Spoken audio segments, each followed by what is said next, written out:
हेमंत सरकार जब सरकार बनाने को चली थी, उससे पहले ही उनका मैनिफेस्टो में था कि हम 1932 के खतियान को लागू करेंगे, स्थानीयता की नीति को लागू करेंगे। और सरकार बनने के बाद वो बिल्कुल भूल गए हैं, तो उनको याद दिलाने के लिए हम लोग एक आंदोलन का रूपरेखा तैयार करने के लिए आज बैठक किए हैं। और इस आवाज को बुलंद करने के लिए यहाँ की जनता अब जाग चुकी है और 22 तारीख को जो निर्णय लिया जा रहा है, उस दिन एक ऐतिहासिक रैली निकलेगा। इस बैठक में यही आह्वान किया जाएगा।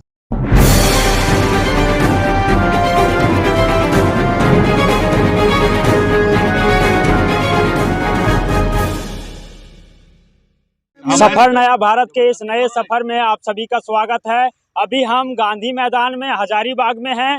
गांधी मैदान में आज झारखंड मूलवासी आदिवासी को लेकर के एक बैठक रखा गया है, जिसमें 1932 के खतियान के आधार पर झारखंड के मूलवासी का चयन करने को लेकर के एक कार्यक्रम का आयोजन किया जाएगा और झारखंड के सरकार तक अपने बातों को पहुंचाने का काम किया जाएगा।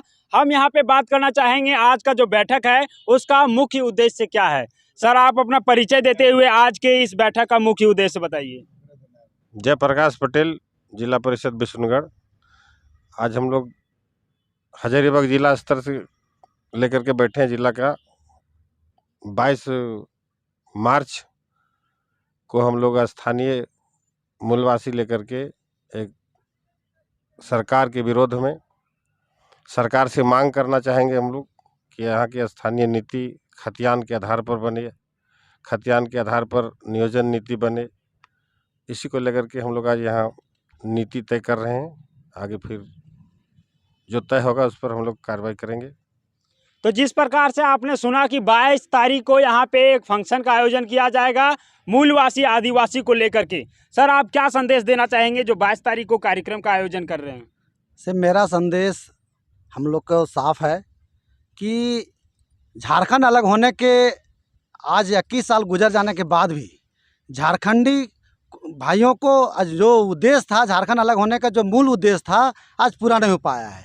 आज देख सकते हैं कि झारखंड अलग होने के प्रति जो आंदोलनकारी जितने लोग शहीद हुए, उनका एक ही सोच था कि यहाँ के नौकरियाँ में, यहाँ के हक पर, यहाँ की ज़मीन पर, यहाँ की मिट्टी पर, यहाँ के सारे चीज़ पर अधिकार झारखंडियों का हो। लेकिन कहीं न कहीं मेरे हक और अधिकार को हनन किया जा रहा है, छीना जा रहा है। बाहरी आक्रमण के द्वारा यहाँ के नौकरियाँ पर तरह तरह का नीति बनाकर हड़पा जा रहा है, जो अब हम लोग बर्दाश्त नहीं करेंगे।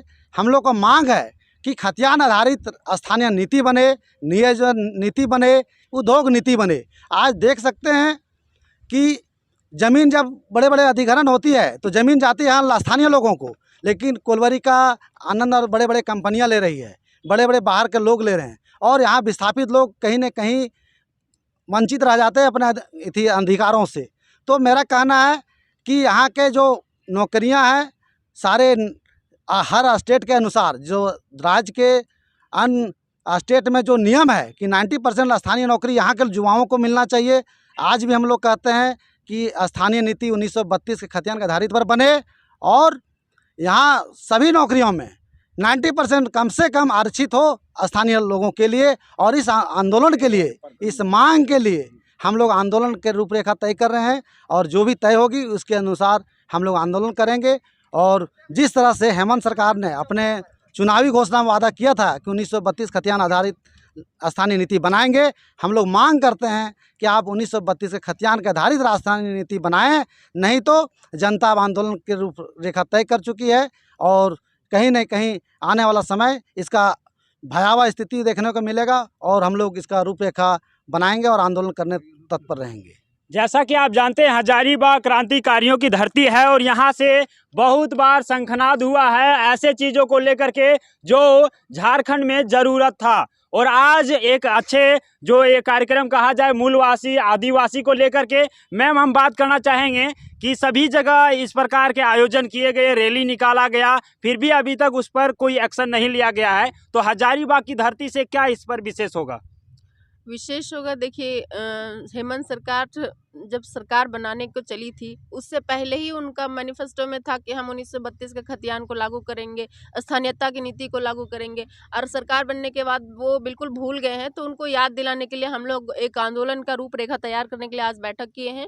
और वो सरकार में आने के बाद जो उल जुलूल बयानबाजी कर रहे हैं हेमंत सरकार कि जो मैट्रिक इंटर यहाँ से किए हैं वो यहाँ के स्थानीय हैं, तो फिर यहाँ के झारखंडी कहाँ जाएंगे, मूलवासी कहाँ जाएंगे, हम लोग कहाँ जाएंगे? तो ये तो हमारा जैसे एक होता है ना कि पैतृक संपत्ति को बचाने के लिए लड़ाई लड़नी पड़ती है, वैसे अब हमारा झारखंड को भी बचाने के लिए हम लोगों को लड़ाई लड़नी पड़ेगी और हम लोग इसके लिए तत्पर हैं। कोई भी आंदोलन करना पड़ेगा, हम लोग करेंगे, लेकिन ये उनका जो सोच है, ये उनका जो मंशा है, ये सही नहीं है और ये हम लोग होने भी नहीं देंगे। झारखंड हमारी है, ये हमारी माटी की लड़ाई है और इसमें हम सभी अपने झारखंड के सभी लोगों से अपील करते हैं कि ठेला वाला, गुमटी वाला, खुमचा वाला, जितना भी है, फुटपाथ वाले, बड़े बड़े व्यावसायिक वर्ग के लोग जो झारखंडी हैं, वो उनको अपने झारखंड को बचाने के लिए सामने आना चाहिए और किसी भी राजनीतिक पार्टी को या राजनीतिक दल को राजनीति करने का मौका नहीं देना चाहिए। अगर वो खुद सामने आएंगे तो किसी को राजनीति करने का इसमें मौका नहीं मिलेगा और हमारी झारखंड की लड़ाई है जो हम हासिल करके ही रहेंगे। तो इस प्रकार से यहाँ पे आपने सुना कि ये जो होगा पार्टी को छोड़ करके अपने माटी के लिए लड़ना जरूरी है और आज यदि हम लड़ेंगे अपने माटी के लिए तभी हमारा झारखंड फॉर झारखंडी हो पाएगा, झारखंड झारखंडियों के लिए हो पाएगा। आप अपना परिचय बताते हुए जो कार्यक्रम 22 तारीख को रखा गया है, आंदोलन जो हजारीबाग की धरती पर होगा, इस विषय पर बताइए। चंद्रनाथ भाई पटेल, चिन्हित झारखंड आंदोलनकारी। काफी लंबे संघर्षों के बाद झारखंड बना है। पूरे विश्व में इतनी लंबी लड़ाई अलग राज्य के लिए नहीं लड़ा गया जितना लंबी लड़ाई झारखंड के लिए लड़ा गया और झारखंड यूं ही नहीं मिला है, कई लोग शहीद हो गए। हजारीबाग जिला में ही साधु महतो, सेनाथ महतो, महेंद्र सिंह, बोवनी प्रसाद महतो जैसे अनगिनत लोग शहीद हुए हैं, तब कहीं झारखंड मिला है। आज यहाँ अभी हम लोग कई झारखंड आंदोलनकारी लोग बैठे हुए हैं, पर झारखंड बनने का जो पर्पस था, जिन उद्देश्यों के लिए झारखंड बना, वो उद्देश्य आज पूरा नहीं हुआ। झारखंड मुक्ति मोर्चा का जन्म हुआ था शोषण मुक्त झारखंड के निर्माण के लिए और एक आशा लोगों को बंधी कि अब एब्सोल्यूट मेजॉरिटी का सरकार आ गया, अब झारखंडियों को लाभ मिलेगा, लेकिन हुआ इसके विपरीत। यद्यपि 1981 में ही जगन्नाथ मिश्रा के मुख्यमंत्री काल में एक सर्कुलर आया कि जो जिला के निवासी हैं, जिनके पास खतियान है, वही लोकल है, वही स्थानीय है। मुख्तार सिंह ने एक आदेश निकाला था, तो उस आदेश को भी ये सरकार फॉलो नहीं कर रहा है। उल्टे ये कह दिया कि जो यहाँ से इंटर पास किया है, मैट्रिक पास किया है, वो भी झारखंडी है और इस नीति को यहाँ की जनता नहीं चलने देगा। यही कारण है कि आज संपूर्ण झारखंड में स्थानीयता का आवाज़ बुलंद हो रहा है और इस आवाज़ को बुलंद करने के लिए यहाँ की जनता अब जाग चुकी है और 22 तारीख को जो निर्णय लिया जा रहा है, उस दिन एक ऐतिहासिक रैली निकलेगा। इस बैठक में यही आह्वान किया जाएगा।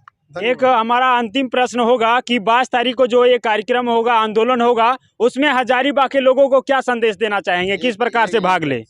हजारीबाग के भी छात्र नौजवान अब उद्वेलित हैं और आप भी पहले बोल चुके हैं कि हजारीबाग वीरों की भूमि है, क्रांतिकारियों की भूमि है। इसलिए आप देखेंगे कि बिशुनगढ़ से शुरू हो गया है। बिशुनगढ़ में भी एक ऐतिहासिक रैली निकला था और हजारीबाग में भी ऐतिहासिक रैली निकलने जा रहा है।